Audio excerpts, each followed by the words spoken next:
Hey, in this video, Chef Beth is going to show you how to make roasted butternut squash and apple soup, except we're replacing the butternut with neck pumpkin. Good fall soup? Wow. Just the right amount of nutmeg, just gives it that little zip. Boom. Do that. All right. I like that too. What are we up to today, Chef Beth? Okay, well, we got a recipe out of Our State magazine, Our State, North Carolina, for a pumpkin apple soup for fall. Since we have these neck squash pumpkin, we are going to use that and make the neck pumpkin squash soup. I've saved back some seeds, so Jamie has seeds. Oh yeah. And we're gonna roast this. This is about 3 pounds. So we're gonna roast it probably about 45 minutes. The nice thing is it's not as hard as As a what? a yam. Yeah, we have good reason to come up with a lot of recipes. And then just put it on your baking sheet and pop it in the oven. All right, so this was probably about a 3-pounder. We didn't measure it again. We've gotten pretty good at estimating it just by picking them up. But that's seed just from this one. We will be distributing these to people we've already talked to. If you want some, just let me know because we're gonna have plenty. Of course, you can make these like pumpkin seeds too, which we'll be doing some of that maybe today. And then what you got going on over here, Chef? This is just apple, onion, garlic, and ginger. It's base for the pumpkin apple soup. And you'll notice we're still lactose free. Well, yeah. So far. No, this one's all lactose free. There's And no put any milk or cream in? cream. No. All right. Chicken stock and seasonings and blend up. We'll get to that. We'll get to that. We just blend up the other stuff and makes it creamy all on its own.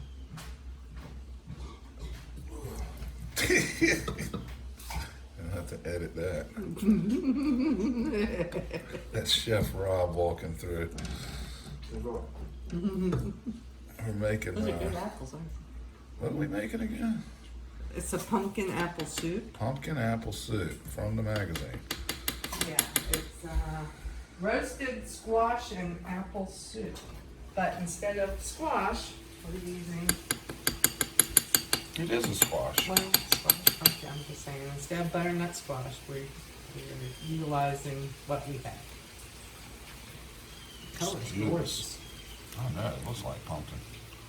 Okay, That's gonna be good. pumpkin squash fresh out of the oven. Gonna let that cool. It'll be really easy to just peel the skin off. And How long, how hot?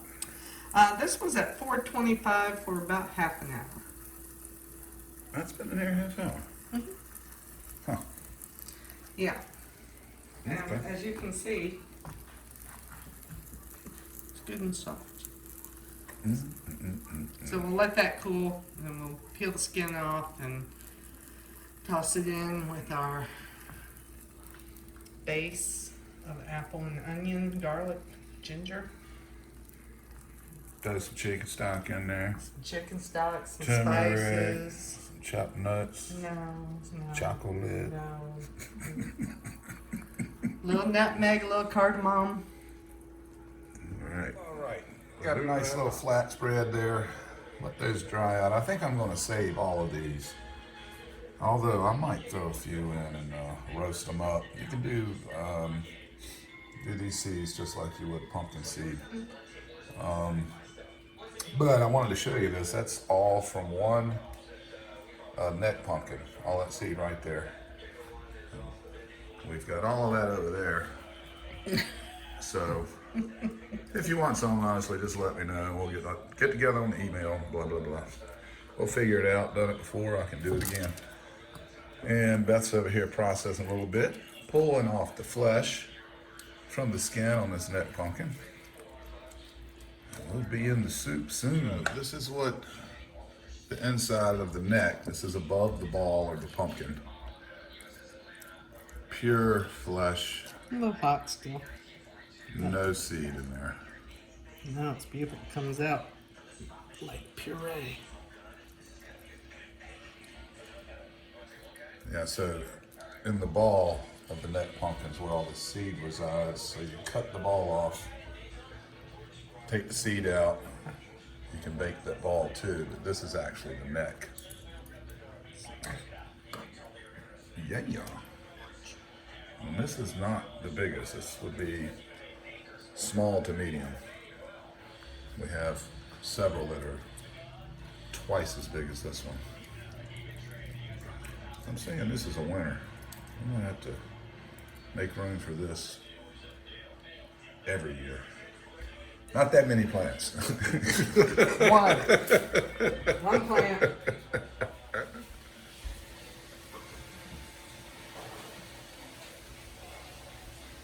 Still steaming. Well, it looks like you could sculpt this stuff too. This looks like some kind of medieval knight or something, you know? See that face? It's even got a tooth in him. So here we go. Okay, so I have added, I haven't blended it, I've just stirred this around so you can see how it just falls apart and cooks up. Nice. Added salt and pepper. I'm going to add just a half teaspoon of some cardamom. Yep. And Use some new pots now. All these damn things. They're pretty old. And a half teaspoon of nutmeg. We will write all the ingredient list items below in the description. Okay. And I'm going to add 3 cups of chicken broth. You can use vegetable. I like chicken. I love chicken broth. Alright, so that's It's one. salty.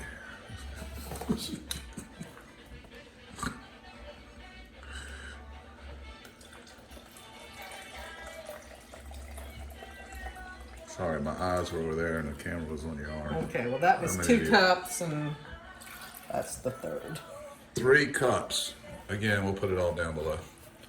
So right. all together, we have 3 cups of chicken broth. We have cored apples, 2, right? 2 cored apples, 1 large onion. 1 sweetened. large onion, and 1 neck pumpkin that was basically about 3 pounds, I guess. I guess 1 butternut would do ya. Yeah, it calls for a 3-pound butternut, so Yeah. that's why I used one of the smaller neck pumpkins. And before it gets too hot, I'm going to blend it. You can add, by the way, the original recipe calls for what, 2 tablespoons of maple syrup, Yes. but we're not adding that.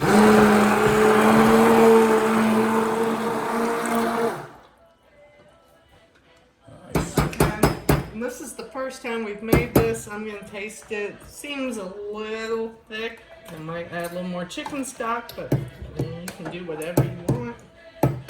And by the way, no lactose, No practically lactose. no fat, so you might as well say no fat. And I've used a little olive oil in the beginning. And then you can put the maple syrup in there, but we did not. Even still, there's a lot of carbs in here, obviously, but they're good carbs, so it's good in vitamins, good fiber, and it's not going to upset your stomach. If you do want some cream, obviously you can, but you know, I'm lactose intolerant, so I can eat this. This is lactose free, and it smells delicious. It is, and I would highly recommend for anybody that is lactose intolerant to get an immersion blender, Immersion blender. because you can make potato soups, cauliflower soups, anything.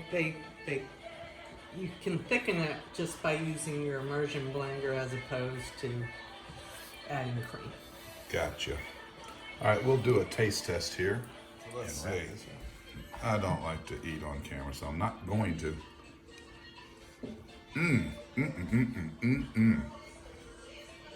Taste that. I don't think it's too thick. I mean, you do what you want, but It's really good. yeah. I like that. It's got nice crunch to it, nice flavor. Oh, there's some apple. Oh yeah. Apple and well, you just got the liquid, man. You got to get into it.